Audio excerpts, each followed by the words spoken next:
Choose your weapon: tank, ice cream truck, submarine, or pickup truck and camper.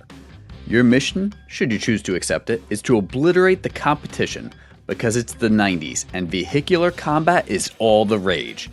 Twisted Metal for PlayStation 1, BattleTanx for Nintendo 64, Critical Depth for PlayStation 1, and Vigilante 8 for PS1 go head to head again to see which 90s retro title is an arena-style vehicular combat classic or cannon fodder. Critical Depth came out for the PS1 in 1997, and I should have heeded the warning of the nearly title-sized letters on the cover declaring it's from the developers who know vehicular combat. If you need to draw this much attention to your past, I'm wagering your product isn't going to hold up. And sadly, that happens here, with Critical Depth coming in as a critical mistake at number 4. It's not that the game is a total failure. The premise is solid: arena-style vehicular combat with submarines instead of road vehicles, numerous submarines and characters from which to choose, and various levels to wage your battles. I was all in with these facts, but the misfires are too hard to ignore. Right from the get-go, one of the biggest problems you'll face is the enemy AI, which is unforgiving at times. If you start near an enemy and decide to take someone out early, you're most likely going to sink to Bikini Bottom to hang out with Squidward. Enemies time and time again easily overpower you, even when you're armed to the teeth. Sometimes all it takes are 2 solid hits and you're wet toast. At no point in the game do you feel like you have much of an advantage, which makes this a more stressful play than a fun one. Another combat issue comes from your inability to quickly evade incoming fire. Sure, you have a shield with the requisite power meter, but once that's quickly depleted, you're still dead. It's like sucker punching your bully in a pool and then doggy paddling away for your escape. Another interesting combat addition was the notion of combos to cause additional enemy damage. The game rewards you for using multiple weapons on an enemy in a single string of attacks. While that sounds cool, what ends up occurring is you blindly attacking all of the buttons on your controller at once to keep firing and cycling weapons. There's nothing cool feeling about mass button mashing. Beyond combat, the goal of each level is to pick up a series of pods to activate a transport threshold to the next area. There's a power-up appeal to the pods, but the system feels more gimmicky than enjoyable, really. The levels themselves are rather impressive, with very distinct designs in both size and features, which is an accomplishment as you are underwater. The much larger levels, like the underwater city, border on almost needing exploration to map out the arenas. There is so much to see and on so many different depths that it's too easy to become lost and drawn away from combat, which is the purpose of the game. There are some destructible environments here and there that usually give way to power-ups or a secret area, so that's cool, but as a whole, the levels aren't very interactive. The developers really do encourage exploration at times too, as you can free willy yourself to some power-ups in some of the levels. Graphically, Critical Depth is a solid-looking PS1 title. There's a decent amount of detail placed onto the submarines, and little details like the bubble trail coming from your projectiles are appreciated. There are some moments where things blend together too much though. Another visual complaint is the excessive amount of information on screen. Everything has a purpose, but it's definitely visual overload. The sound in the game is decent. Weapon and battle sounds are passable, as are the submarine sounds. The soundtrack is adventure themed, but nothing to get all hopped up about. There is a very Top Gun-esque track though, so here's to the 80s?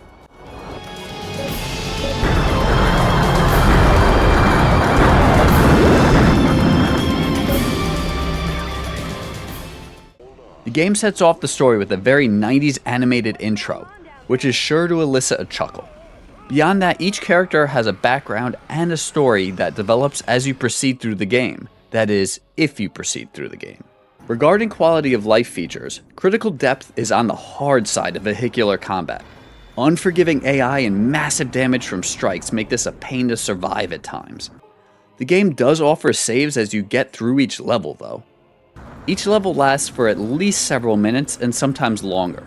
The pods needed to complete the level drop periodically, but playtime isn't schedule clearing at any point. For you physical collectors out there, Critical Depth will run you $6 loose or $13 complete. There are a bunch of cheat codes for the game if one wishes to have some help, but I didn't find that alluring, which ties into the overall feeling of the game. It's overly difficult, but beyond that, it's a passable but not truly fun time. Critical depth could have possibly been something unique and special in the vehicular combat field, but as is, this exploration of the deep is better left in the deep. BattleTanx was a 1998 release for the Nintendo 64, which didn't need to be said because just look at it. This is the epitome of third-party Nintendo 64 visual style. But don't let the intense fog of war fog your brain, as this title is certainly worth your time, with only a few obligatory caveats. BattleTanx leans heavily into the story exposition, setting up a world where most of the female population has been wiped out. And what do men do when women barely exist? Smile, chill, barbecue, live without headaches? I kid. Kill each other with tanks, of course. This is Tim Taylor's tool time on Super Shredder Serum. The story exposition does continue throughout the entirety of the game, and it does so with some pretty nifty comic book style scenes. The story setup would have you think you're going to play an RPG or something heavily dramatic, but as soon as that countdown clock begins, there's no mistaking that this is much more of an arcade style make things go boom over and over type of game. You essentially have two types of missions: go and capture the enemy's woman, or get to the end of the level. Either mission type means raining absolute destruction down onto your foes. You have your standard tank shells, with no shortage of ammo available: grenades, swarmers, or cluster missiles, laser, mines, and a nuke. Most of the weapons are easily found throughout each map, with the exception of the nearly map-killing nuke. All of the weapons feel powerful and blow up stuff real good. Obviously, you want to take out the enemy, but the game promotes razing almost all of the structures on each map by hiding items within them. The environments are highly destructible. This is a 90s game, so this isn't real-time damage, but it's still cool to experience your shots being so impactful.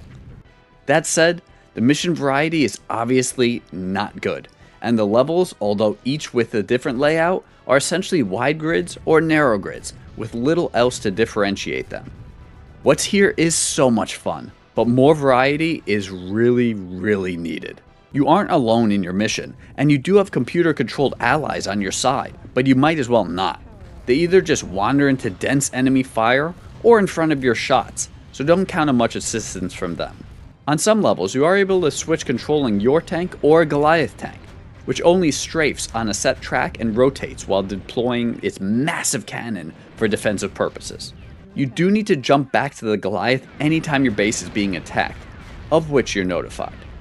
This does work to vary up the gameplay just a bit, but your focus really just is on rolling and destroying. Fighting with the enemy is a good old time. You'll come across tanks, driving Goliaths, buggy-type vehicles, and a variety of stationary turrets. You'll need to exercise caution wherever you go, but the game keeps the arcade action flowing by not making enemy fire too punishing, unless you come across a Goliath. It's a good balance of strategy and difficulty. There are some missions that are essentially nuke dependent for success though. Enemies do have respawn bunkers, some of which you can destroy, some of which you can't, and this results in enemies respawning as the level goes on, which is frustrating as you'll clear an area to then have an attack come from behind as you approach the next area. Some levels are so overwhelming with numbers that the singular nuke item is really key to having any chance at success, because remember, your buddies like to drive into oncoming fire to get out of this male-occupied world. The handling on your tank is slow and plodding, but not so slow that it hampers the action. Think arcade tank style handling. Evading enemy fire is possible to a degree, but you may take some damage in the process.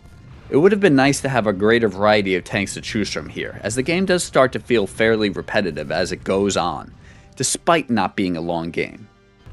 There is no upgrade system or much else to spice things up either, so monotony it is. Graphically, as mentioned, the fog of war is ridiculous here. You can't see more than 50 feet in front of you. And while this is a hit on the game, it isn't as much of a detraction as you'd think. You aren't constantly bombarded with off-screen hits, so at least it doesn't feel unfair. Buildings and the like are fairly repetitive in design, as are the destruction animations, but your tank looks pretty cool with some solid detail, and everything is pretty clearly defined. Sound is done well here. They're not beating Vigilante 8's supreme sound, But what's here holds up well, especially for a cartridge.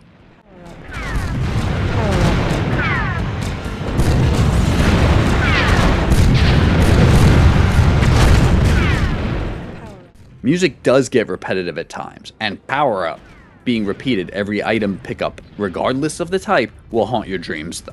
Regarding quality of life features, BattleTanx is approachable and fun, but will have you learn from your mistakes repeatedly.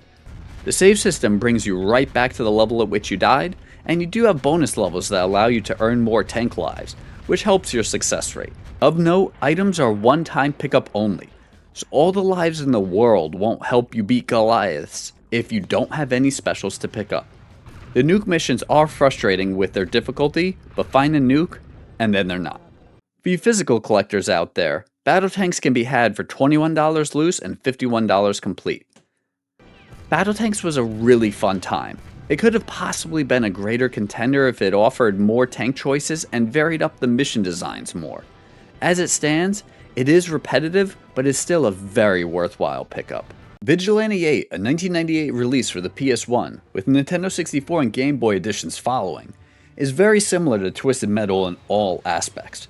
Whether intentional or not, the game easily could have been passed as a Twisted Metal sequel during its release. The arena-based vehicular combat is certainly enjoyable, but it was held back by a few points here, keeping it in the number 2 spot, and not far ahead of the seriously fun BattleTanx. You have 8 different characters, each assigned to a different vehicle type with different stats and special weapons. Much like Twisted Metal, you have larger vehicles that are stronger and slower, and sportier vehicles that are weaker and faster. The variety is great, but the characters and vehicles themselves just aren't as memorable as Twisted Metal's, which becomes a pattern here.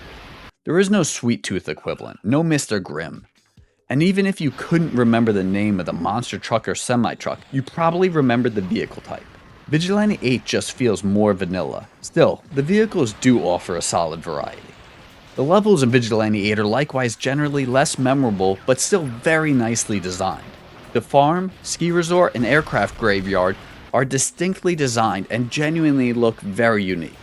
While they don't have Twisted Metal's application of size differences that give each level a truly distinct feeling, there is a lot of varying terrain, and on Vigilante 8's side, most of the levels are highly destructible, which is a very nice touch. The levels also include level-specific features such as the avalanche on the ski resort, which are fun to experience and does add to the gameplay too. Each vehicle has a special weapon and machine gun, as well as a variety of generic weapons to pick up. The generic weapons are similar to Twisted Metal's, with stronger guns, missiles, and a flamethrower on the menu. There's a lot of fun to be had with the various weapons, and the hunt is fun trying to find weapons to best suit your needs. Regarding handling, Vigilante 8 handles mostly well with responsive but sometimes floaty feeling handling. It feels a bit less tight with controls compared to Twisted Metal 1, but it's really close. Strangely enough, backing up in Vigilante 8 and Twisted Metal 1 both feel like a chore at times. Overall though, it handles plenty well for some vehicular mayhem. Each vehicle certainly feels different too, which adds to the replayable qualities of the game. Vigilante 8 does make you feel like it's you versus CPU compared to just being a free-for-all. The CPU opponents do fight, but most of the responsibility is on you. Twisted Metal does this too, as does BattleTanx, so this isn't unique to this genre during this time frame. Graphically, Vigilante 8 is rough on the eyes at this point, but it's superior to Twisted Metal, which was a much earlier title. The levels just have more definition, and the objects are more clearly defined from each other here.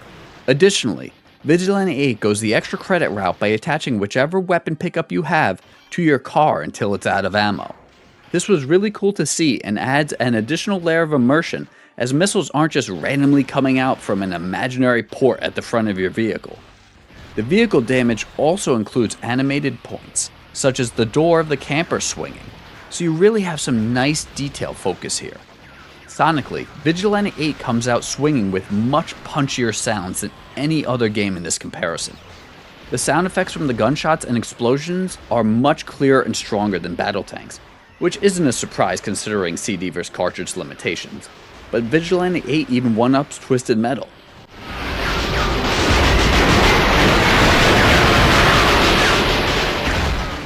A lot to enjoy here, although the soundtrack does disappear under the heavy barrage of vehicular violence.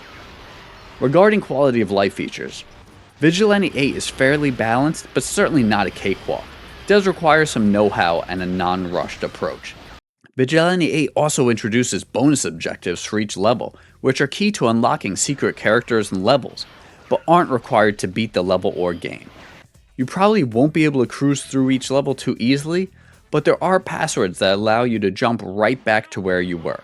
For you physical collectors out there, Vigilante 8 can be had for about $15 loose and $22 complete. Overall, Vigilante 8 is much more than the Also Ran. It's a lot of fun, and while it may not stick the landing quite as well as Twisted Metal, it offers a variety of qualities and a great time. It's certainly worth a pickup. Twisted Metal, a 1995 release for the PlayStation 1, may not have been the originator of vehicular combat, but it was integral to exploding it onto the next 32-bit generation. For me, vehicular combat started with Road Rash, but graduated college with Twisted Metal. And now, after over 30 years, it's still coming in at number 1 in this 4-game comparo. Much like Vigilante 8, Twisted Metal offers a motley crew of characters, each of whom are paired to a certain vehicle. The vehicles all have different stats and special weapons, and this is one game that really sells the vehicle differences. Mr. Grimm is lightning quick and has razor reflexes, but gets destroyed even with a bumper-to-bumper collision. Hammerhead is fit for Monster Jam, but ain't making a quick escape, ever. And then you had the legendary Sweet Tooth, who played on the fears of every kid with a twisted ice cream truck theme. Sweet Tooth alone elevated the franchise and showed how character design can be so crucial. Twisted Metal offers arena-style combat with plentiful weapons, and much like vehicle choices, the levels have helped it stand the test of time. You start with a one-on-one small arena fight, and then with each consecutive round, you fight more and more enemies in larger environments. This really is a great way to introduce you to the game and gameplay before the challenge ramps up. Even having played it back in the 90s, I appreciated being walked into the game instead of going full-on sprint. Regarding handling, there's no analog stick play here, folks. It takes a solid bit of time getting used to driving with the D-pad, which is inferior to an analog stick for driving. But once you get used to it, most of the game handles surprisingly well and is easily navigable. There were definitely some issues with backing up responsively, and I struggled getting into those health recharge stations with the larger vehicles. Go to your home! Don't you want to go to your home? The solid handling and fun gunplay make the game still a blast to play today. I appreciated the attention to details such as how the machine guns would overheat with continuous firing, or the slight damage to your health when you collide with walls and buildings. Twisted Metal doesn't have the sequel's sequential D-pad special moves either, which was honestly a relief, as those distracted from the driving too much by assigning dual functions to the directional buttons. Collecting the various weapon icons that grant you power homing and rear-facing missiles as well as mines and other items is still great, and you'll feel that excitement when you get the item for which you were longing. When playing the game, there is a sense that it is you versus everyone else on the map at times. The other vehicles do fight each other and will eventually take each other out, but there's always a feeling that most of the work is up to you. That's probably done so you don't just hide in a corner, but it does feel unfair at times. The levels are still a lot of fun too, with each one having a very different feel and not just different looks. The city feels big but claustrophobic. The suburbs are sprawling and impressively large and cohesive for an early-gen 3D title. And the rooftops have that extra spicy tension from avoiding taking the nosedive of doom when trying to get to those cleverly placed weapon items.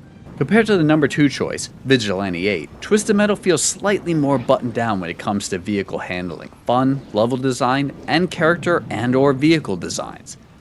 This isn't a win by a mile, but it's enough to be victorious. There's no getting around the graphics at this point though. They're kind of a muddied mess. If you slapped a still frame of the game on some paper, it could be sold as abstract art. This took quite a bit of time to get used to, as enemies may not be obviously in your frame until they're close enough to do damage. Still, your vehicle does show damage over time, and there are some destructible environmental effects in play, so attention was paid to the artistic details, even if they don't rise to the heights of Vigilante 8. Sound is decently done with an energetic soundtrack and a lot of weapon and explosion noise.